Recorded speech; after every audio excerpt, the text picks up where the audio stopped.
Okay, I think we're set here. All right, just making sure the sound is on.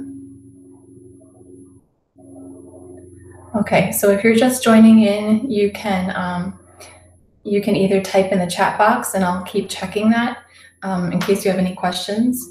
But this is going to be our informal sort of review spot, and hopefully we won't have any crazy background noises. So I'm going to start going through, I picked a few different problems from the review sheet. I'm going to try to do this in an hour. So if you have specific questions that you wanted me to cover, then just make sure that you type those in. Sorry, I'm trying to do multiple things at once here. That you just type those into the review box, the chat box. Okay, so we're going to start with one. Not going to do all of them, so I'm going to choose a couple. So let's see here. Well, 1A is basically evaluating. I'm going to pull this up over here too. So we have, given this particular function, we're going to evaluate. Okay, so the given function is, well, let's see, I guess I'll start with 1A. F of x equals x squared minus 3x plus 5. Okay, and we're asked to evaluate f of, oh, well, a is -5. Okay, so we've talked about this before in recitation. You take that number, that's like your input, and you're going to basically substitute it in everywhere you see an x. So this would become -5 squared minus 3 times -5 plus 5. So you see everywhere there's an x, that's where you're going to place the input. So now we have the -5 in there. And you do want to keep the parentheses around it, especially in this case because it's a negative. That could very easily change the value. So we have -5 squared is +25. -3 times -5 is 15, and then plus 5. And then we've got 25 and 15, so that would be 40 plus 5 is 45. There we go. Okay, so that would be for 1A. B is basically the same thing. It's 0, so it's even easier. But then let's do C also, where you have to input a -x. So we're going to input a -x. We're going to find what the function is equal to when the input is -x. So don't confuse that with the x that's already in the function, okay? Just think of it as like a negative number.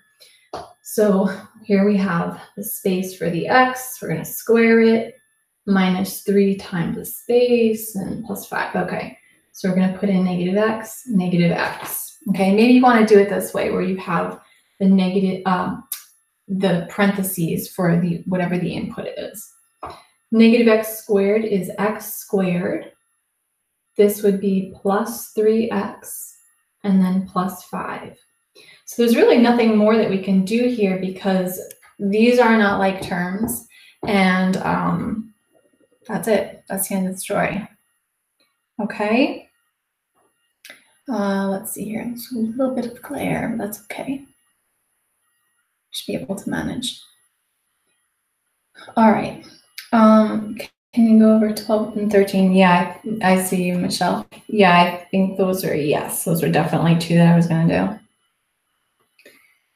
All right, so let's move on to 2. I'm only going to do one of these.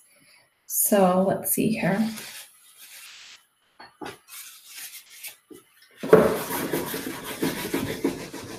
Okay. All right, so in problem 2, this is evaluating, but this time it's compositions. So I'm going to do 2B. 2B. All right, this is 2B. They give us 2 functions. So f of x is 1 over x minus 3, and g of x is x squared plus 9. Can we see that okay? Yeah, okay. So for 2b, we have to find g of f of 2. G of f of 2. All right, so these are like those little Russian matryoshka dolls, the nesting dolls, and we start with the inside function. So our job is to first evaluate what is f of 2. Once we get that answer, then we're going to take it and put it into the g of x function. Okay, so start inside and work your way out. So the first thing I'm going to do is find f of 2. So f of 2, now I'm going to go to this function, is going to be 1 over 2 minus 3. And that's 1 over negative 1. And you should know that that is negative 1. Okay, don't leave it like this. So that is our answer for that little portion. But now I'm going to take that and plug it into the g of x function. So now I'm finding g of negative 1. See how that goes into there? So we have, let's see, let's make parentheses here. Negative 1 squared plus 9. That's going to be 1 plus 9, which is 10. So our final answer is that g of f of 2 is 10. Okay, I haven't checked the answer sheet, so hopefully there aren't any contradictions here. Okay, we're definitely doing 3, the difference quotient. This is a good one. All right, so now the difference quotient, you won't have to memorize, I'm gonna have to get water. You won't have to memorize the formula for it, so you'll be given that, but you should be able to apply it, definitely. Okay, so the difference quotient, which you don't have to memorize, is f of x plus h minus f of x all over h. Okay, I was telling somebody the other day too, and I might have mentioned this in recitation, this is actually slope. This is change in y over change in x. And later on in calculus, you'll see how you can use this to find the slope of curves. So basically the slope anywhere. But for now, we're just gonna apply it. So we're gonna use this to find the difference quotient of, now you always have to be given some kind of function. So they say f of x is 3x squared minus x. Okay, and we basically want to try to find the slope of that function. That function, though, is a parabola, so that's why, you know, it's a curve and we need to have some fancy formula. Okay, so remember this thing, f of x plus h, means that you have to do something. You have to actually evaluate what that is equal to. Once you get that, from it, you'll subtract f of h, which is also something that you would have to find. So one way of writing this piece right here is, okay, once I figure out what f of x plus h is, I'm going to subtract f of x, and I'm going to throw it all over h. Okay, but the problem is that we need to actually find what f of x plus h is equal to. So if you want on the side, you can figure out what that is. Now remember, that's just like a number, but instead of a number, you're plugging x plus h into the function. So actually, I should give myself a little more room. Let's try it again. F of x plus h is, okay, well, I'm going to make parentheses everywhere where there is an x. And so inside of those, I'm going to put x plus h and x plus h. Okay, so now we have to do a little bit of work with this and be very careful when expanding. This is 3 times, this becomes x squared plus 2xh plus h squared, minus x minus h. There we go. And now you can distribute the 3 in. So 3x squared plus 6xh plus 3h squared minus x minus h. So all of that goes into here. That's what f of x plus h is equal to. So just be very careful when transferring it over. Minus x minus h. Okay, so that was just some side work. Now we have to find f of x. Well, that's really easy, and it's always going to be like this. It's right there. That's what f of x is. Okay? Now keep this in parentheses or brackets because that minus sign is going to have to be distributed to each term. So this becomes 3x squared plus 6xh plus 3h squared minus x minus h minus 3x squared plus x all over h. Don't forget that h. Now this is the part where it's fun because you should start getting canceling terms. If you don't get canceling terms, then you did something wrong. Okay, 3x squared. Let's see, x and x. Okay, so we have 6xh plus 3h squared minus h all over h. You see how every single term has an h in it? Very often this happens. So you can either cancel out an h everywhere, or if that's hard for you to wrap your mind around, you can factor it out.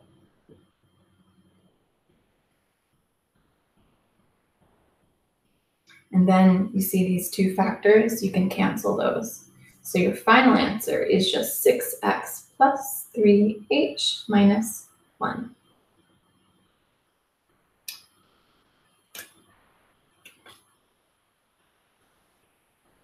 Okay.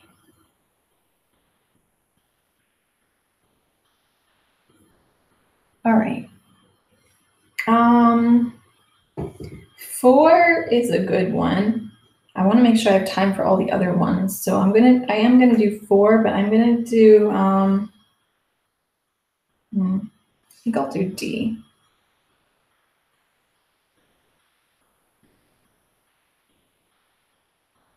Okay. So let me draw this picture first of all.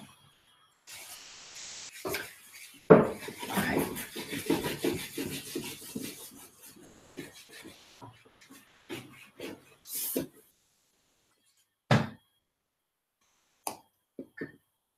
So this one you have to find domain.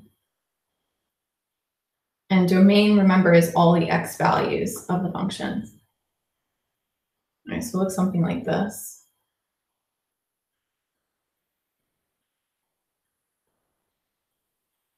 See, it goes like that.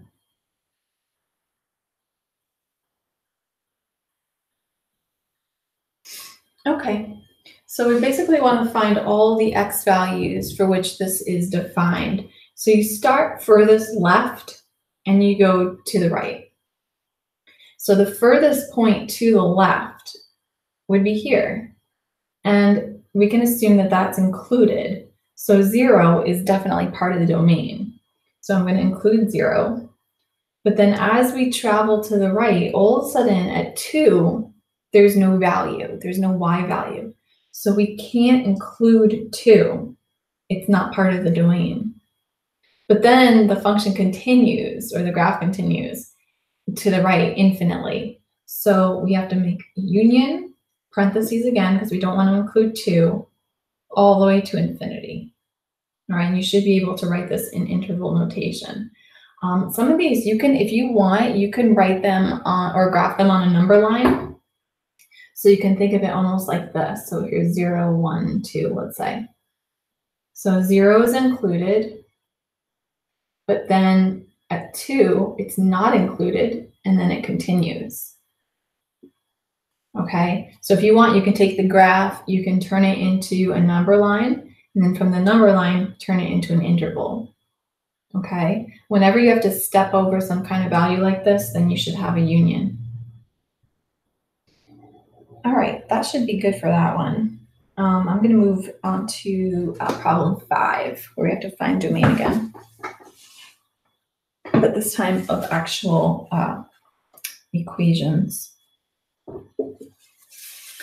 right.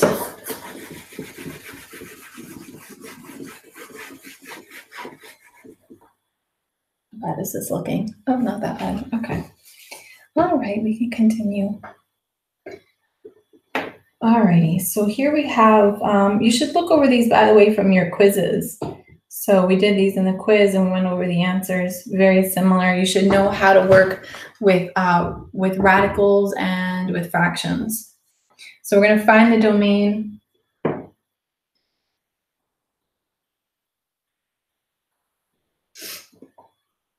of f of x equals square root x plus 7.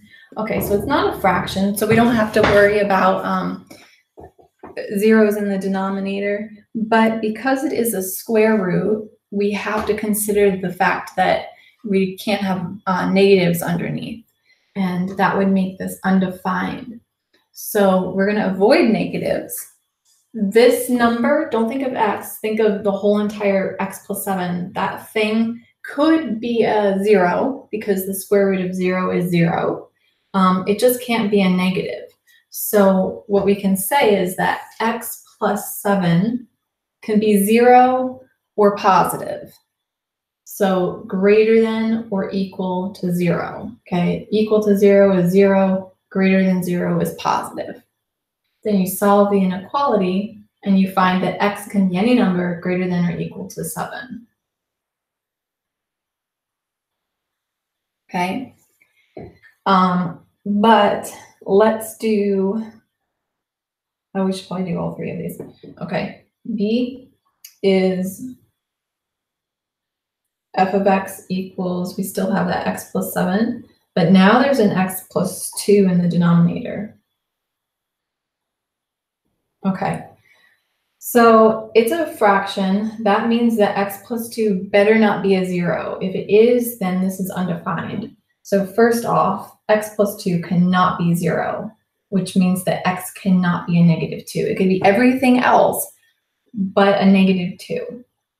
And then we still have the same problem with the numerator. We still can't let that be a negative underneath. It can be 0 because the square root of 0 is 0, and 0 in the numerator is okay. So we still have this piece that x has to be greater than or equal to negative 7. So if you want, you can graph this on the number line. So we have negative 7, and we have negative 2. Can't be negative 2, but it has to be greater than or equal to negative 7. So you see how those two combine? And now you have this interval, negative 7 to 2, not included, union negative 2 to infinity. Okay? And then letter C, this one is the worst case of all because the square root is in the denominator. So f of x equals x plus 2 over radical x plus 7. So there's nothing wrong with the numerator. X could be absolutely anything in the numerator. Plug it in, you get some number, great, whatever. The denominator, not only is it bad because it's a fraction, but it's also radical. It's radical. But that x plus 7 now cannot be a 0. It used to be able to be a 0, but now because it's in the denominator, it's not allowed to be 0 anymore. So it can only be greater than 0. So x has to be greater than negative 7, which would just be that interval.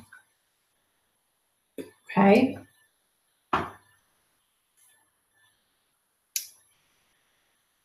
Great, let's see.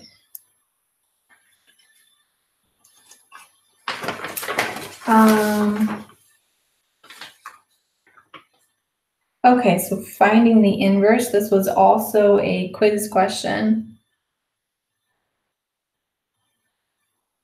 This is number, let's see, number 6. Yeah, okay. And then state the resulting domain. Domain is a big part of this whole entire test. All right. Oops.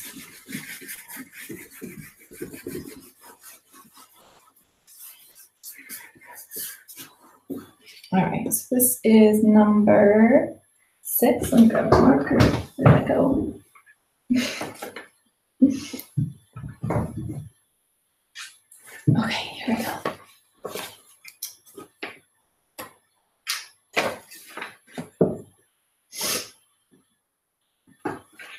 I find, oh, how is it stated? Find the inverse. Oh, it just says find the inverse. Okay, find inverse. And the function is 5x minus 1 all over 3x plus 9. All right, so we just had to find the inverse, but then once we do that, we're gonna find its domain. So remember, this is like a y, so we can replace that with y equals 5x minus 1 over 3x plus 9. Now we're going to switch the x and the y's. So this is going to become x equals 5y minus 1, 3y plus 9. Now the goal is to solve for y. So because there are two of them here, we know that ultimately there's going to be some factoring involved. So what we can do is think of it as cross multiplication. So we can do x times 3y plus 9 equals 5y minus 1. That product doesn't really matter with a 1. We're going to distribute. So we have 3xy plus 9x equals 5y minus 1. And now those two terms that have the y's, I'm going to bring them together, and then I'm going to get rid of that x term. I don't need that. 3xy minus 5y.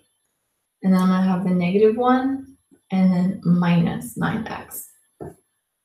So now once the y's are on the same side, the trick to turning it into one single y, because you can't combine these, they're not like terms, is factoring out that y. So factoring out y gives us 3x minus 5 in parentheses. And then at this point, you can divide both sides by the 3x minus 5. All over 3x minus 5. So the inverse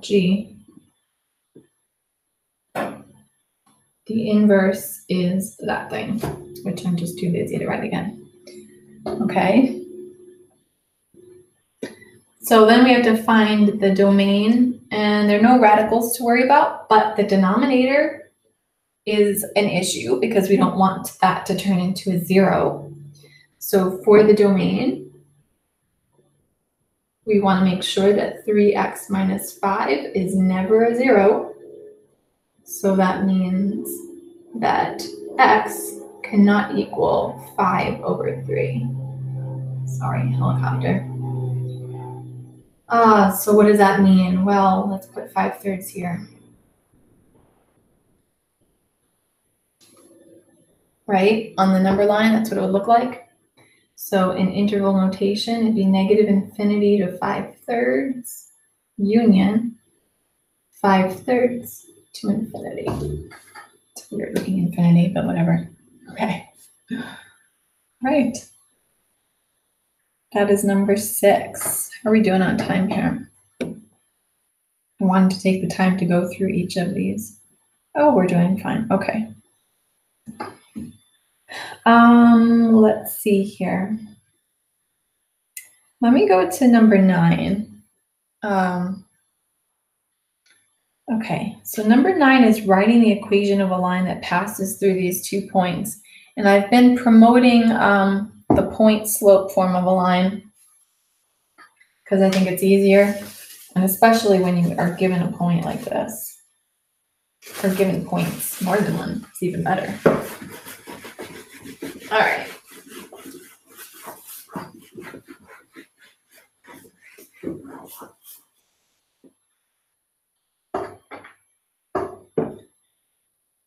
All right, 9, write an equation of a line.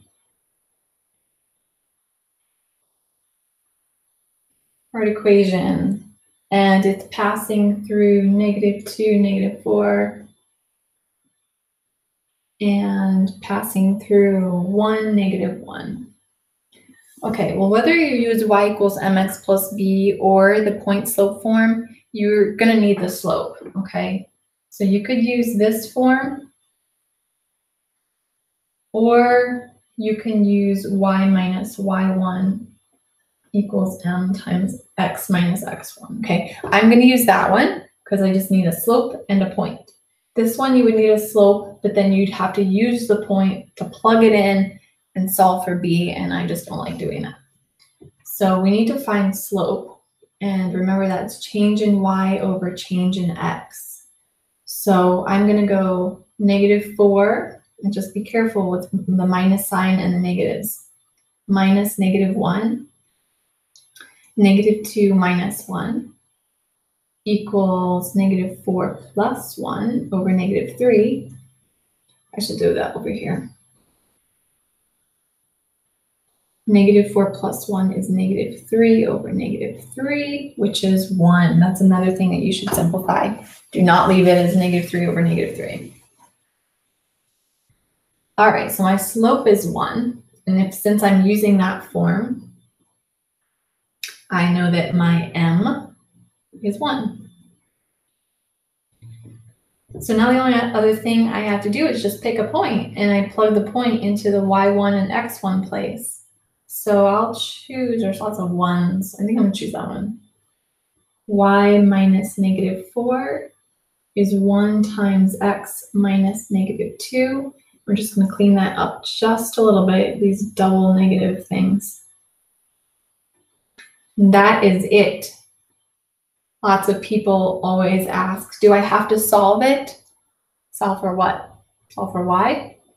If you solve for y, then you're just turning it into a different form. This is the point slope form, and you leave it like that. Okay.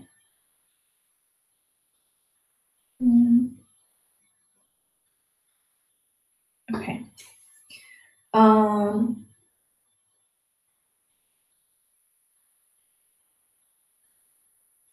Okay, let's go to 12, because there's a couple toward the end that are more recent material. They take a little longer, and it's worth the time. So 12 is using composition to show that these two functions are inverses of each other. All right.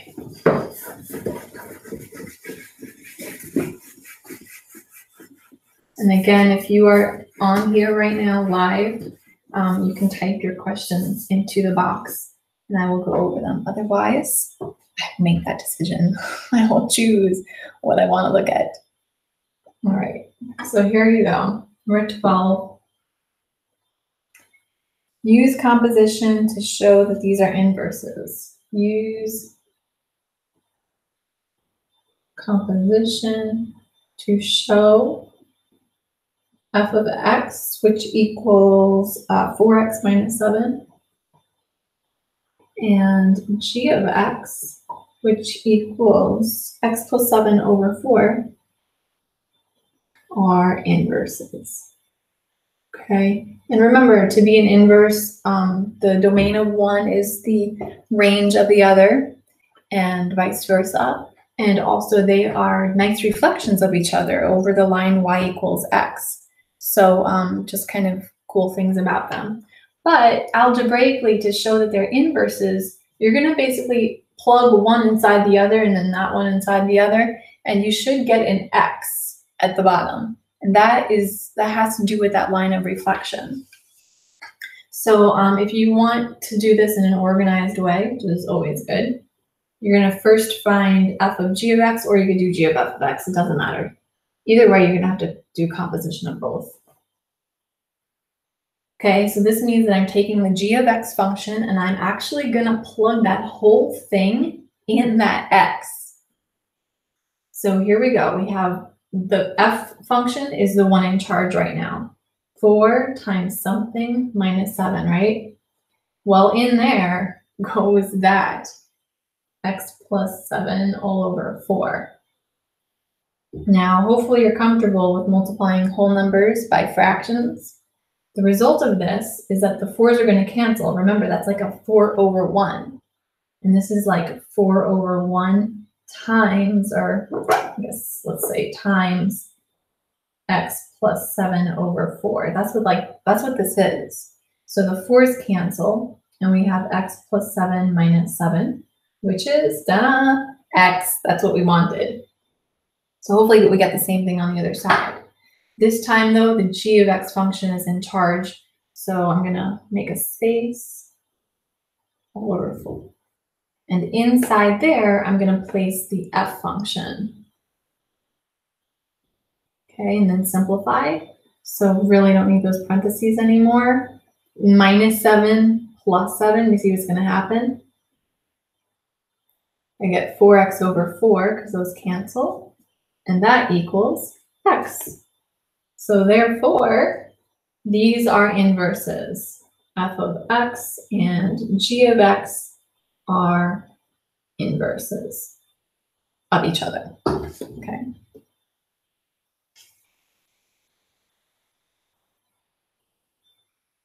All right. Okay, here's another one that was actually asked about in recitation. So this will be a good one to decompose. So I want to do 13 and then 15, or maybe 14 and 15. Yeah. And a couple at the end. All right, let me just keep talking and stop distracting myself. Let's decompose. Let's decompose. So 13.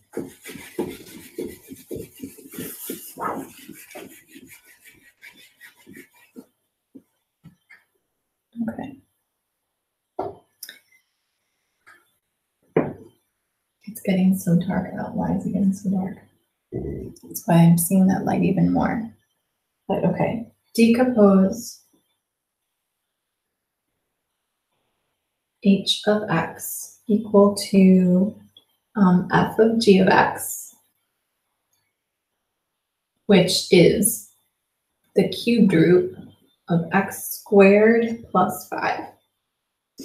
All right, so what this part is all about is that it's saying that there was some function g of x that was taken and placed into an f of x function, and the result was this thing.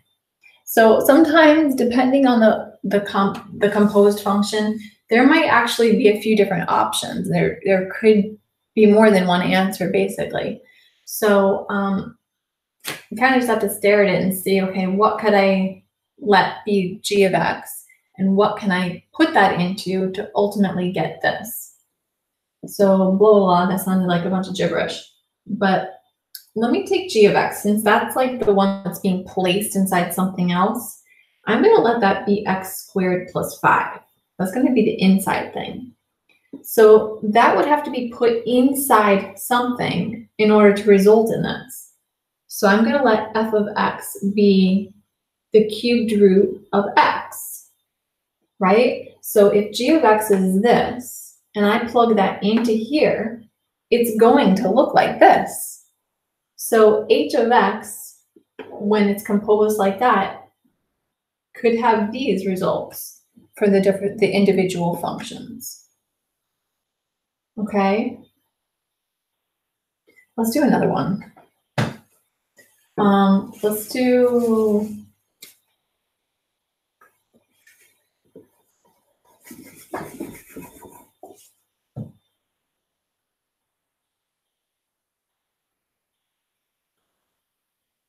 that.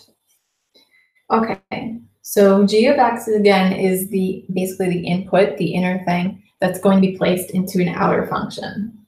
So I see this in parentheses, so I'm going to let g of x be x minus 1.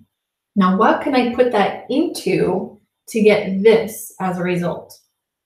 Well, I could put it into this, right? If I put x minus 1 into there, I'm going to get this. So this would be the decomposed functions, the individual g of x and the f of x. Okay, I don't know if that makes sense or if that helps. All right. So let's see. All right, let's take a look at 14. I'm going to do 14 and 15. Yeah, and then I'll have time for the trigonometry.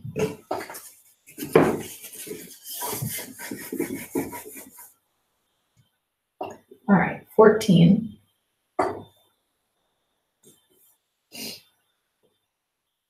Is find the fifth degree polynomial. Find fifth degree polynomial. Okay, that's telling you how many roots there are. If it's a fifth degree polynomial, then it is a degree 5, which means there are 5 roots. So they tell us that the roots, or the zeros are 3, 5, 3, 5, -4, -1, and 2 zeros at 8. Wait, why is it 2? 1, 2, 3, 4. It's 5, 6.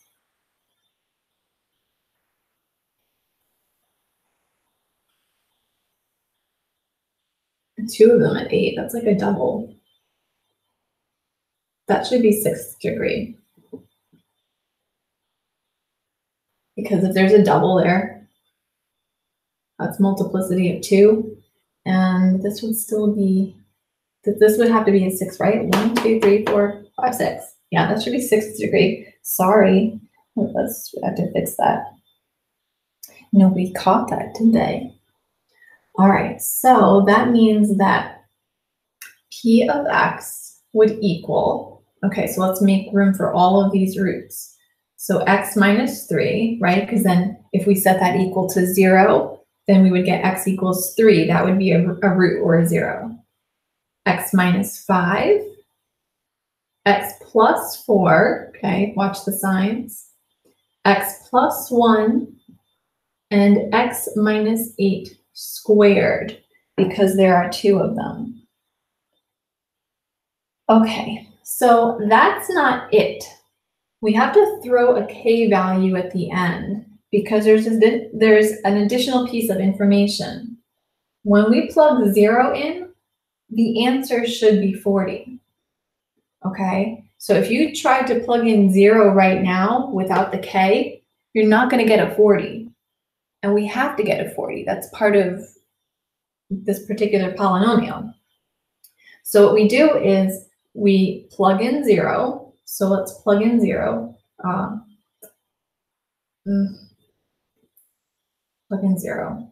So 0 minus 3, 0 minus 5, 0 plus 4, 0 plus 1, 0 minus 8 squared. Oh, this is going to be annoying right now. Should all equal 40. Okay, so we're going to throw that K in there.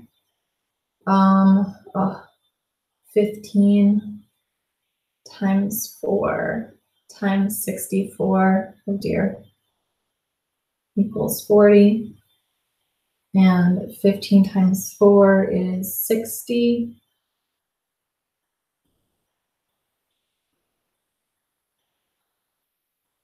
And that's annoying right now.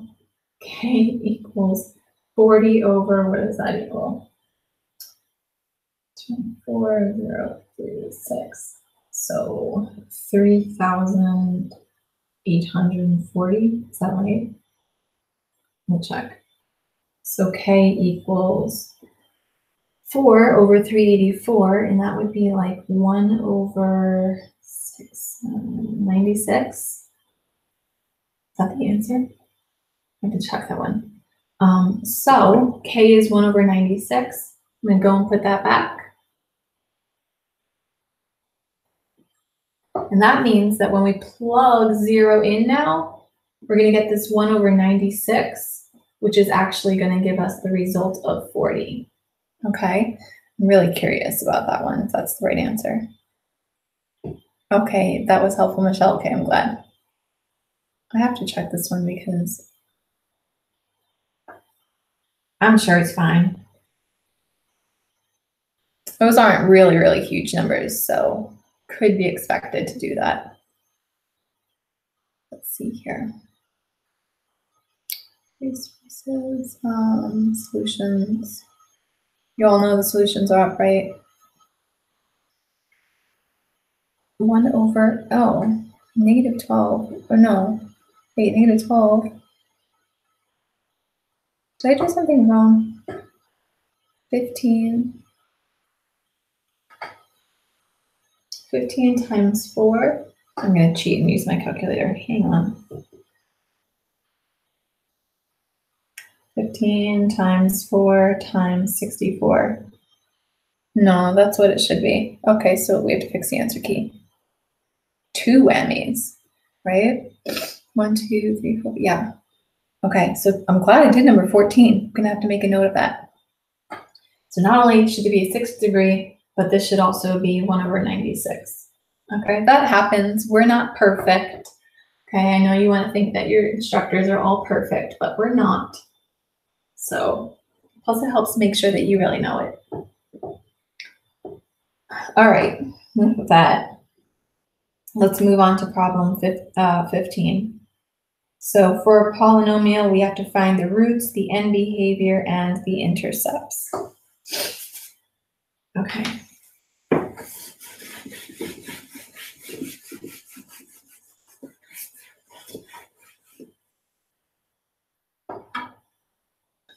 Uh, 15.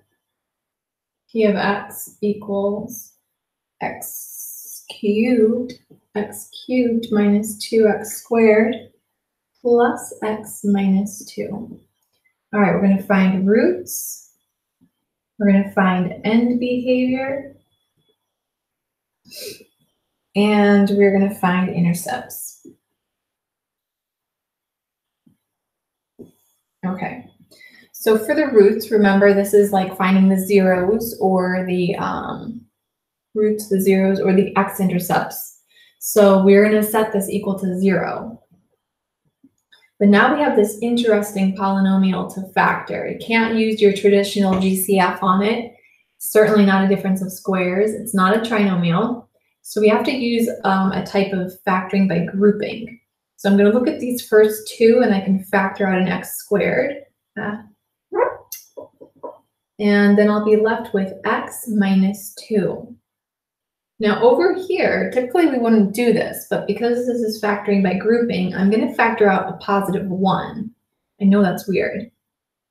But now, see the product here and the product there? They both have an x minus 2. So I would factor that out, leaving me with x squared plus 1. And now I'm going to set each of these equal to 0 and solve for my roots. So this would be x minus 2 equals 0, x equals 2, x squared equals negative 1. That's not gonna, yeah, let's not even go there. These are non-real. Not real. So these are, now I'm like checking everything. Those are gonna, well, the only root is gonna be at 2. Is this answer correct? Let's see. This is 15. Yeah, okay, no solution for those, but just 2. Okay, perfect. Then the end behavior. Okay, the end behavior is determined by the leading term with the highest degree, okay? So since that's a positive and it's an odd power, these two things are going to help us determine the end behavior. So the fact that it's positive means that it's either going to open up like this, you know, with something in between, like that, so 2 ends up, or it's going to go like this, something in between and up. Okay, it's going to be one of those because it's positive. But the fact that it's odd means that it's going to split like this. Okay, so this would be the end behavior. You can either draw a picture or describe it. Now for the intercepts, we already found the x-intercept, so we know that that's one of them. But then to find the y-intercept, remember from drawing linear equations that when y, what am I trying to find? The y-intercept means x equals 0. So if you go and plug in 0 into the function, 0 cubed minus 2 times 0 squared plus 0 minus 2, you're going to get -2. So the y-intercept, which actually, by the way, is just that last constant, is at 0, -2. Okay, so that's your x-intercept and your y-intercept. Okay. There we go. All right. Let's do 17. Let's do some of these trig. Okay, let's do 17. Let's convert 1/3 radians to degrees.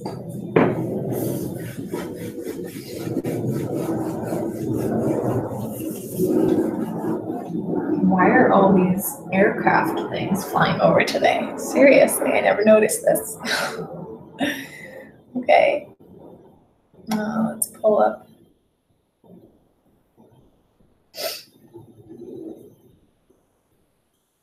Let's go back here.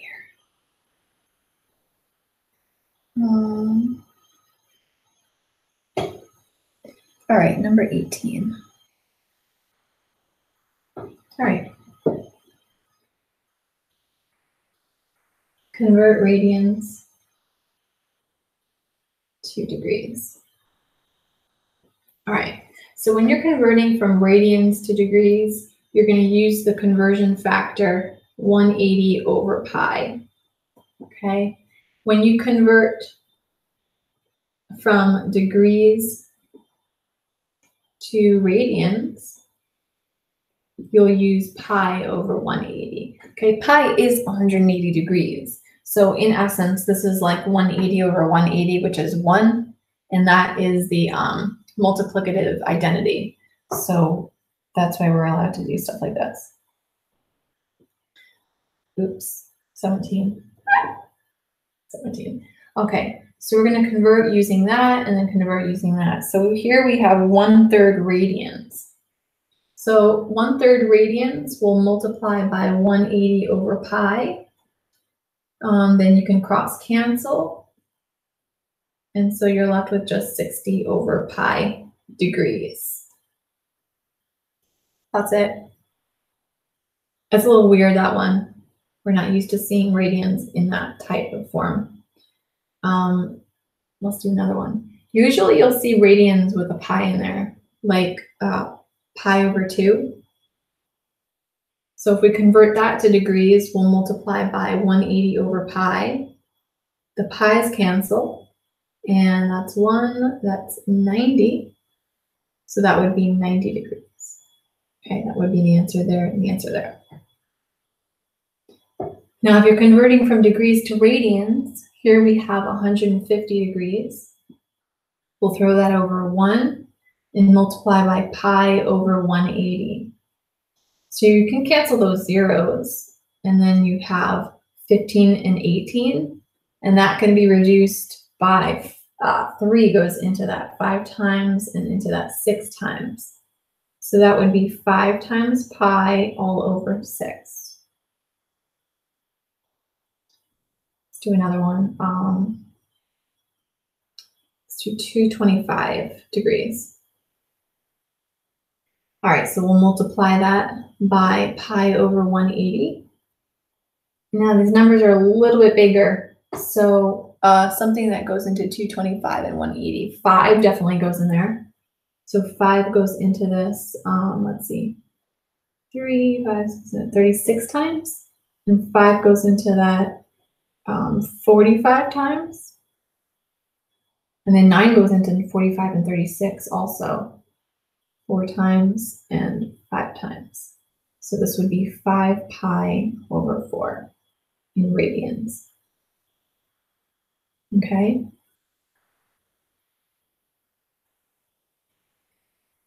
All right. Let's see. Well, the last one is pretty easy because that's Pythagorean theorem.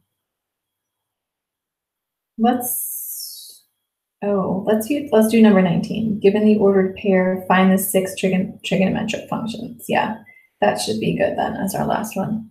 Just make sure I didn't miss any of your questions. 17 is to find the coordinates of the vertex. Oh, did you want that one, Sakura? Oh, wait. Oh, did it? Oh, I see what you're saying. I messed up the numbers. Gotcha. Okay, so then thank you for that. Not that it matters because I'm about to erase it, but there we go. 18, 19, thank you. I'm looking at the wrong page. Okay, so we'll do 20, number 20, find the 6 trigonometric functions.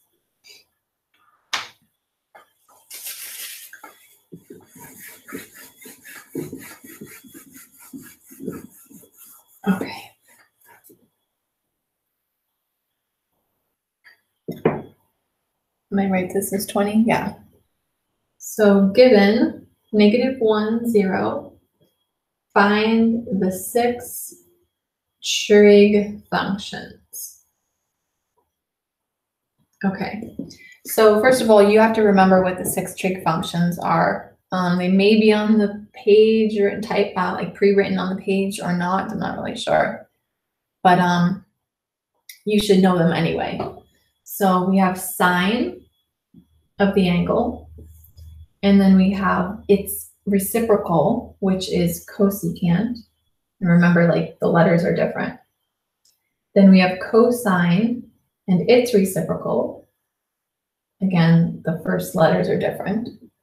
And then we have tangent, and cotangent. Those are easy to remember. Okay, so just as a reminder, like this is opposite over hypotenuse. So this would be hypotenuse over opposite. Okay, so these are reciprocals, reciprocals, reciprocals. Okay. So this point that was given, they didn't say that it lies on the unit circle. So we can't use that concept, but we can plot it. So -1, 0, -1, 0 would be here. Find the 6 trig functions. Oh, I guess we are using the unit circle. Never mind, I take that back. So I guess that's like 180 degrees, because that's 0 degrees, 90 degrees, 180 degrees. Okay, I guess we are using unit circle.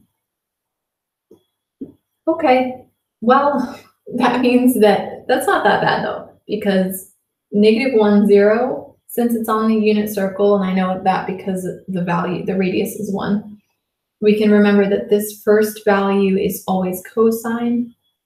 The second one is always sine. Okay, so going back to this. Okay, just trying to see what she's using here. Okay, she's using the, okay, anyway, you can use this because you should know this anyway at this point. So the first value is always cosine, so that's going to be a -1.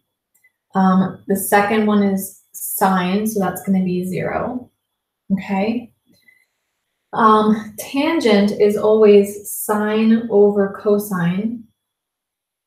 And in this case, that's 0 over -1, which is 0. Okay. So we have the main ones. Now to find the other reciprocals, we have to take these answers and apply the reciprocal. So 0 is like 0 over 1, right? So 0 over 1. And I'm writing that so that I can use the reciprocal for the cosecant. But that turns out to be undefined. Okay, that one's 0, that one's undefined. This is like -1 over 1, which when you flip that, you get 1 over -1, which is still -1. And then for the tangent, we have 0 over -1, which would turn out to be -1 over 0, which is also undefined. Okay, so there are our answers. 1, 2, 3, 4, 5, 6. That looks confusing, but okay. All right. You can also use those little formulas. Those always hold true. The y value over the radius. So this would be the y value over the radius, which you can use Pythagorean theorem to find. And cosine is always the x value over the radius. Okay, and then tangent would be y over x. All right.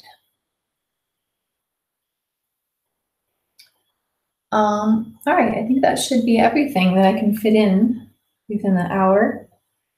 Some people have asked about completing the square. Don't think you're going to need it. Yeah, so don't worry about that. It was helpful to be able to put things into vertex form. Should I just show you? I don't even want to do it myself. I'll just show completing the square because people have asked me about that. I'm going to use it on a simpler example. I did do this in class on a crazy one. Completing the square. Okay, so we would use this on things that cannot be factored, like this. Two numbers that multiply to -1, but then add to 2. Yeah, never going to work. So what we would do is bring in a new value. And we're going to push over the -1, push that off to the side. And we're going to bring in something new to get a perfect trinomial. And the thing that you always bring in is going to be this b value, 2. You're always going to divide it by 2 and then square it. Okay, so always going to take the b value, divide it by 2, and then square it. So 2 divided by 2 is 1. 1 squared is 1. So I'm going to add that here, but I'm going to subtract it here. So since I'm working on the same side, like some people do this where they bring the -1 over, so then they'll add it here, add it there. But since I'm working all on the same side, I want to like bring it in and take it out, like nothing ever happened. So now we have this perfect trinomial, and perfect trinomials factor into identical factors all the time. You should always work like that. And then we still have the -2. So then y equals x plus 1 squared minus 2. Okay, so what I've done is I've just completed the square in order to rewrite this. And this is actually called vertex form because the vertex is right there and there. It's -1, -2. The vertex is -1, -2. You can also use this to find roots. You can set it equal to 0, bring the 2 over, take the square root of both sides, that kind of thing. But, you know, the quadratic formula works 100% of the time, so I would just use that. You're not going to be forced to use this. All right. So I think I've answered all the questions that were asked, and that should be everything that you really need. If you have questions, you know, you can always email me and send me a picture, and I'll try to answer it that way. All right. And at least this is now recorded. And if you were not able to make it, you can still watch it and be in the same place where we all were. Okay. All right.